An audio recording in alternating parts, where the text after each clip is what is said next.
Ele quer também que sejam feitas as perguntas que ele autoriza. Isso não é nem abuso de poder. Isso é uma pouca vergonha. Isso basta para invalidar qualquer processo. Não esse momento do processo. O processo inteiro. É assim que ele trata advogados e testemunhas. Um juiz faz isso quando ele está louco ou quando ele se sente um rei. Ali daquele pequeno... dessa monarquia que ele acha que instituiu. Não é possível alguém fazer isso num tribunal e não haver uma reação imediata de advogados, de promotores de justiça. Sejam bem-vindos, o meu nome é Bruno, deixe o seu like e inscreva-se no canal.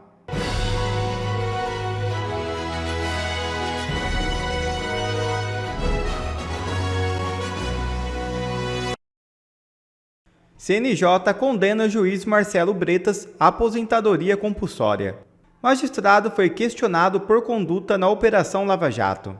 O Conselho Nacional de Justiça decidiu nesta terça-feira condenar o juiz federal Marcelo Bretas à pena de aposentadoria compulsória. O magistrado foi responsável pelas investigações da Operação Lava Jato no Rio de Janeiro. Bretas foi alvo de processos administrativos no CNJ e questionaram a conduta dele no comando dos processos oriundos da operação. Ele está afastado do cargo desde fevereiro de 2023. Depoimentos no STF escancaram fragilidades em tese de golpe e frustram acusações contra Bolsonaro. É isso mesmo. Os depoimentos das testemunhas no processo que apuram uma suposta tentativa de golpe de Estado por parte do ex-presidente Jair Bolsonaro em 2022 têm causado apreensão entre integrantes da Procuradoria-Geral da República e ministros do Supremo Tribunal Federal. A etapa concluída na segunda-feira revelou pontos frágeis nas versões sustentadas pela acusação e foi marcada por depoimentos menos incisivos do que o esperado.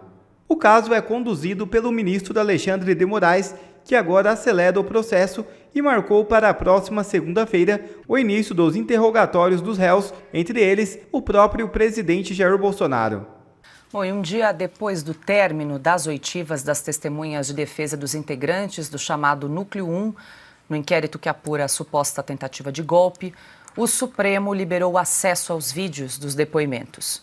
Um dos momentos mais tensos das audiências foi quando o ministro Alexandre de Moraes, relator do caso, repreende o general Freire Gomes por considerar que o ex-comandante do Exército apresentava uma versão diferente ao Supremo sobre as declarações dadas à Polícia Federal. Gomes, depois, na condição de testemunha de defesa do ex-ministro da Justiça, Anderson Torres. Eu queria advertir a testemunha novamente dos termos do artigo 342. A testemunha, ela não pode omitir o que sabe. Então, eu vou aqui dar uma chance à testemunha de falar a verdade. Se mentiu na polícia, tem que dizer que mentiu na polícia. Agora, não pode, agora, perante o Supremo Tribunal Federal, falar que não lembra, que talvez, que eu estava focado somente no que eu pensava. A testemunha é general do Exército, é uma pessoa que foi comandante do Exército, consequentemente está preparado para lidar sobre tensão, tanto no interrogatório da polícia, no depoimento, quanto aqui. Então, eu solicito que, antes de responder, pense bem, porque Vossa Senhoria disse expressamente na polícia que o depoente e o brigadeiro Batista Júnior afirmaram de forma contundente suas posições contrárias ao conteúdo exposto, que não teria suporte jurídico para tomar qualquer atitude, que acredita que, pelo que se recorda, que o almirante Garnier teria se colocado à disposição do presidente da República. Fecha aspas. Então, comandante, ou o senhor falseou a verdade na polícia ou está falseando a verdade aqui. Então, eu gostaria, novamente, de advertir do artigo 342 e retorno a palavra ao Procurador-Geral da República. Nesta mesma sessão, o ministro Alexandre de Moraes repreendeu o advogado de Anderson Torres, que fazia perguntas a uma das testemunhas. Se o senhor puder continuar, por favor. Vou continuar. Eu só gostaria, senhor ministro, de ter o mesmo tratamento que foi dado à acusação. Tá certo que eu sou um simples advogado, muito distante da autoridade do Procurador-Geral da República. Mas Doutor, nós não estamos aqui para fazer circo. Eu não vou permitir. Eu não vou permitir que Vossa Senhoria faça circo no meu tribunal. Vossa Senhoria já foi. Tira o som. Vossa Senhoria já foi desrespeitoso quando disse que não haveria necessidade de falar da advertência do falso testemunho. Isso é uma provisão legal, vale para civis e militares, independentemente do Código de Ética Militar. Se Vossa Senhoria ler o Código de Processo Penal, saberia disso. Então vamos continuar com tranquilidade. Vossa Senhoria faz as perguntas, mas não adianta ficar repetindo 6 vezes a mesma pergunta para tentar que a testemunha mude. Ela foi muito clara em relação a isso. Pode continuar, doutor. Bom, também foi divulgado. Quer comentar, Augusto, antes da gente finalizar? Era o seguinte, ele é o juiz do caso. Está agindo como tal, um juiz. Porque ele é tudo. Mas no caso é um juiz. Neste momento, sim. Como é que pode? Quer dizer, ele quer que o depoente declare o que ele quer ouvir. E ele não quer mudança nas declarações, quando um depoente pode dizer perfeitamente que disse determinadas coisas por se sentir torturado. Torturado. Porque todos eles podem alegar que disseram coisas que precisavam ser ditas para que não se eternizasse a prisão preventiva ou provisória que o Alexandre de Moraes eterniza. Agora, quando o advogado faz perguntas, ele quer também que sejam feitas as perguntas que ele autoriza. Isso não é nem abuso de poder. Isso é uma pouca vergonha. Isso basta para invalidar qualquer processo. Não esse momento do processo. O processo inteiro. É assim que ele trata advogados e testemunhas. Um juiz faz isso quando ele está louco ou quando ele se sente o rei. Ali daquele pequeno, né, dessa monarquia que ele acha que instituiu. Não é possível alguém fazer isso num tribunal e não haver uma reação imediata de advogados, de promotores de justiça, enfim, dos tais operadores do direito que estão tolerando tudo. A gente vai exibir mais um trecho, Augusto, que mostra, inclusive, a postura de promotor de justiça assumida aí pelo ministro Alexandre de Moraes, que foi naquele embate entre o ministro e o ex-presidente da Câmara, o Aldo Rebelo.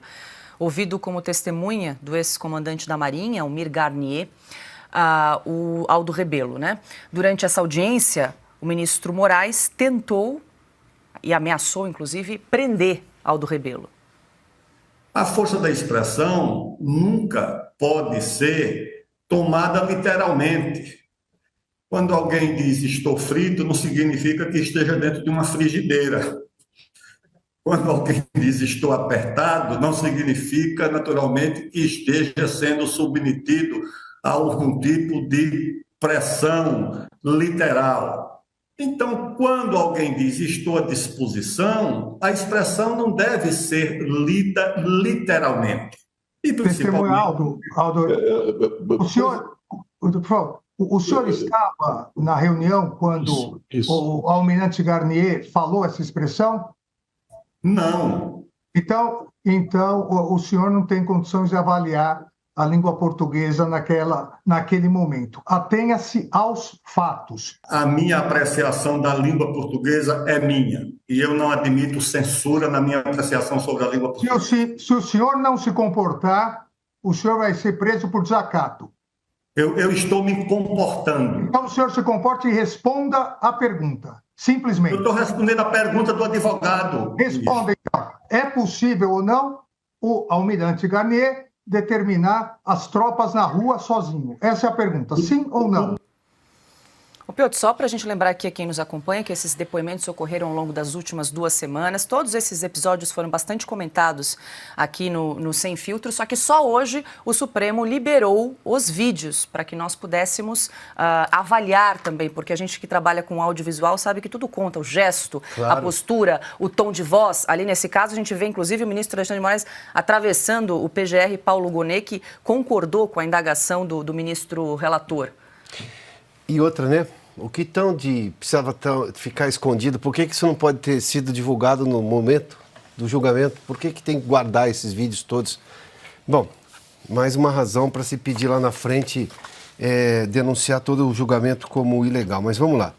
Eu vou voltar primeiramente à questão do general Freire Gomes. O ministro Moraes diz assim, na condição, é um general de exército, portanto, saberia das condições, e ele diz assim, se falseou na polícia, vai ter que dizer que falseou na polícia. Mas espera um pouquinho, o que importa é o que ele vai dizer num tribunal. É isso que vai ser levado em conta para uma condenação. Denúncia ou inquérito aberto pela polícia são informações que são levantadas pelo processo de investigação que podem levar o promotor ou não, o Ministério Público, a pedir sim a abertura de um inquérito. Vamos lá? E oferecer uma denúncia. A informação da polícia naquele momento não é definitiva. Ele está dizendo agora, perante o juizado, que ele não viu aquilo que o ministro Moraes acha que ele viu. Ah, mas então falseou na polícia. Não tem que falar nada. Ele tem que dizer, agora meu entendimento é esse. E vou lembrar o que o Augusto está dizendo. Como foram feitas essas oitivas para usar dentro da Polícia Federal? A gente tem tudo ali, os inquéritos que os advogados não tinham acesso, ninguém sabia do que estava sendo acusado e era chamado a depor na Polícia Federal. Não foi isso que aconteceu? Ou ele ignora todo esse fato e aí obriga. Agora, vamos lá. Na condição de general de exército, o general Freire Gomes entendeu que ele estava de frente ao juiz num julgamento que lá ele não pode falsear. Ele não pode deixar de dizer tudo o que ele tinha de fato conhecimento. Essa é a versão que basta. Ah, mas tem que dizer agora o que disse na Polícia Federal? Não, espera um pouquinho. Em que condições? O que vale mais? É o inquérito? É a investigação policial ou é o julgamento? É o julgamento. É aqui que ele não pode errar. Ele entende como general do Exército. Se isso aí não vale, para quê? Pois ouvir a testemunha. Pega o processo e já dá por encerrado o fato. Tá aqui, confessou e tal. Então, circo é o que ele está tentando armar. Porque ele pretende dizer o seguinte, né? Vamos lá. A informação da polícia me interessa mais do que o senhor está dizendo aqui agora. Mas espera um pouquinho, é a testemunha que decide o que diz. É isso aí. Senão, nós vamos ter o quê? Depoimento dirigido agora? Não. Esse é o ponto. Depois toda essa questão do Aldo, a questão que ele fez com o advogado, vamos lá, né? E louve-se a altivez do Aldo. Sim. A opinião é dele. O que ele tem a dizer é dele. Não, e outra, ele limita. A resposta é sim ou não. Como sim ou não? Um sujeito que foi ministro da Defesa, arrolado como testemunha, tem direito de contextualizar a resposta sim. A resposta não é sim ou não. A vida não é simples assim. Aliás, estamos falando de uma, abre aspas, trama golpista, para tomar pelo valor de face da palavra trama. Trama é um negócio, um emaranhado, é muita coisa. Então, a resposta precisa ser contextualizada. Sim ou não, uma resposta numa situação como essa. Ana, eu quero te ouvir, mas deixa eu trazer aqui, porque na semana passada os jornalistas Débora Sena e também o Christian Costa entrevistaram o Aldo Rebelo sobre esse episódio. Tem a entrevista completa na Revista Oeste, na edição 271, e foi perguntado então ao Aldo, né? Durante uma audiência no Supremo, o senhor recebeu ameaça de prisão do ministro Alexandre de Moraes. Qual a sua avaliação do episódio? Ele responde o seguinte: o ato dele reflete o atual ambiente político que naturalmente contamina todos, me perdi ali no começo, se a gente puder retornar, contamina todos os agentes públicos, inclusive os ministros do STF. Não levei a ameaça a sério porque não havia motivos para isso. Respondi apenas da maneira que achava adequada. Não cometi nenhum desacato às autoridades. A minha postura frente ao que ocorreu no Supremo foi um ato de dignidade, respondeu Aldo Rebelo, então, aos repórteres à Oeste. É isso aí. E convido, claro, quem está nos acompanhando a conferir a entrevista completa que foi publicada na última edição da Revista Oeste. Ana.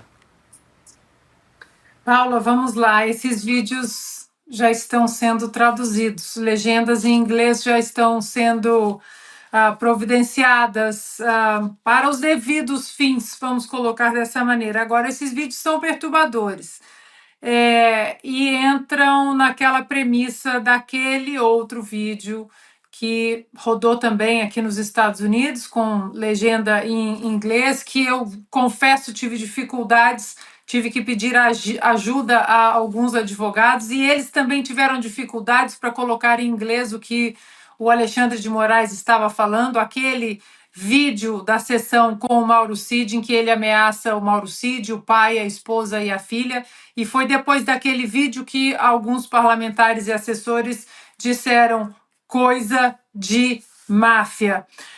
Agora, naquele vídeo do Mauro Cid, eu sempre conto essa história aqui, porque agora dá para a gente ligar com o vídeo de hoje. A pergunta que eu recebi, além se o Alexandre, se era normal no Brasil, o juiz do caso, estar ali como o interrogador, aquele que conduz toda a investigação, praticamente, eu disse que não. Aí me perguntaram quem era aquele que estava congelado na tela, que não estava congelado. A pessoa estava congelada, mas a imagem não, que é a figura do Paulo Gonet da PGR. E o curioso é que naquele vídeo o Gonet estava absolutamente congelado, e nesse vídeo já, quando o Alexandre de Moraes faz a pergunta ao ex-ministro, o senhor estava na reunião? O Gonet fica isso, numa torcida, só faltou levantar o pompom ali da torcida, né? Isso. Agora, é curioso como existem pesos e medidas diferentes na juristocracia do Alexandre de Moraes, porque ele diz ali que a afirmação dada ali naquele tribunal perante aquele juiz não é a mesma dada na Polícia Federal. O senhor atenha-se então ao que o senhor disse, está querendo me enganar, não pode mudar de ideia. O curioso é que quando o nome é, por exemplo, Felipe Martins, o que foi dito na Polícia Federal não vale.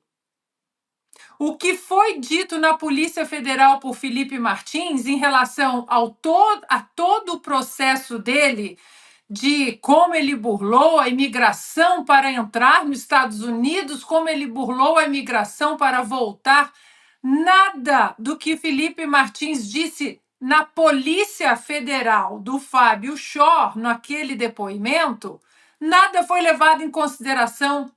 Só levou-se em consideração o que a PGR resolveu colocar na denúncia contra Felipe Martins. Tudo que o Felipe Martins disse em todos os depoimentos, nada foi colocado quando o assunto foi trazer a verdade sobre a Felipe Martins, a viagem que ele não fez, o passaporte dele que havia sido roubado, o nome dele que havia sido inserido com a grafia errada no sistema de imigração dos Estados Unidos. Mas agora,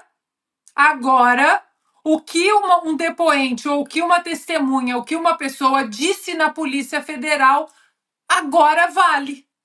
Mas para Felipe Martins, não. Que curioso. Foi o vídeo do depoimento do Brigadeiro Batista Júnior, ex-comandante da Aeronáutica, também se tornou público nesta terça-feira. Na gravação, no dia 21 de maio, o ministro Luiz Fux questiona o ex-comandante Batista Júnior sobre possíveis advertências do general Freire Gomes a Jair Bolsonaro durante uma reunião no Palácio da Alvorada, dias depois do fim da eleição de 2022. Foi apresentada para o senhor alguma minuta de ato que decretava o golpe de Estado, a ruptura com a normalidade democrática? Em algum instante foi apresentado isso para o senhor? Foi, senhor. No dia 14 de dezembro, no Ministério da Defesa, pelo ministro Paulo Sérgio. Isso foi apresentado e houve alguma reação dos presentes? Qual foi a postura dos que estavam presentes? Quando eu entrei, eu fui o último a chegar na reunião. O almirante Garnier estava de costas para mim. general Paulo Sérgio de lado e o Freire Gomes de frente. Eu entrei, sentei ao lado do Garnier. Imediatamente a reunião começou e o general Paulo Sérgio disse o seguinte: trouxe aqui um documento para vocês verem. E eu confesso ao senhor que não me lembro se ele falou que era um estado de defesa ou estado de sítio. Em 22 de maio, no dia seguinte a esse depoimento, a fala do brigadeiro Batista Júnior foi desmentida por outro depoente. Contradizendo o que disse Batista Júnior, o general da reserva Júlio César de Arruda, ex-comandante do Exército nomeado pelo presidente Lula, afirmou que não recebeu nem discutiu nenhuma proposta de ruptura institucional. Questionado se testemunhou a discussão de algum plano para impedir a posse de Lula, o militar respondeu objetivamente que não. Bom, Silvio, aí também uma controvérsia, né, entre diferentes versões aí do depoimento de duas testemunhas que foram ouvidas ao longo dessa semana.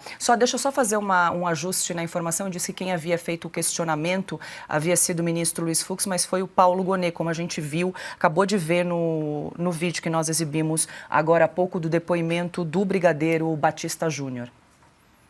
Esse processo está completamente maculado, eivado de irregularidades, de contradições, de depoimentos tomados de forma absurda, a palavra é essa. Acompanhando os vídeos, por exemplo, que envolvem o ex-ministro Aldo Rebelo, uma testemunha, e também o general, eu me deparo, Paula, com cenas de truculência explícita que eu não tenho memória de ter visto em outras instâncias, inclusive na primeira instância do judiciário. Nós estamos falando da última corte recursal do país, onde a última esperança de um recurso, por exemplo, pode existir de acordo com o amparo constitucional. Portanto, é um absurdo ver tamanha truculência do ministro Alexandre de Moraes. Acompanhei a Lava Jato inteira, com diferentes juízes também, não só o então juiz Sérgio Moro, ou o juiz no Rio de Janeiro, Marcelo Bretas, não, uma série de depoimentos. Nunca vi nada parecido.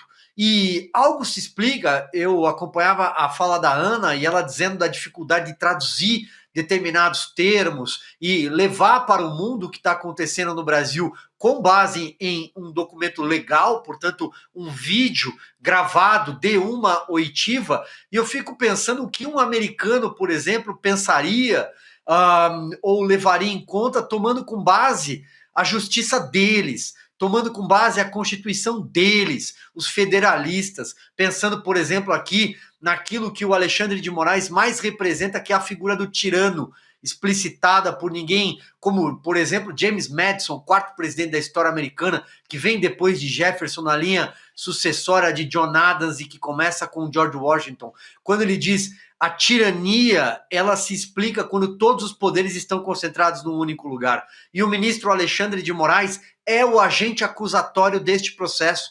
O senhor Paulo Gonet é uma figura decorativa nessa transmissão que nós acabamos de acompanhar, porque o ministro Alexandre de Moraes conduz a acusação e ele será o juiz lá na ponta, ele preside o inquérito, ele é o relator dos casos e ele ameaçou dar voz de prisão, como se fosse um xerife. E, ademais, para complementar, ele é a vítima desse processo.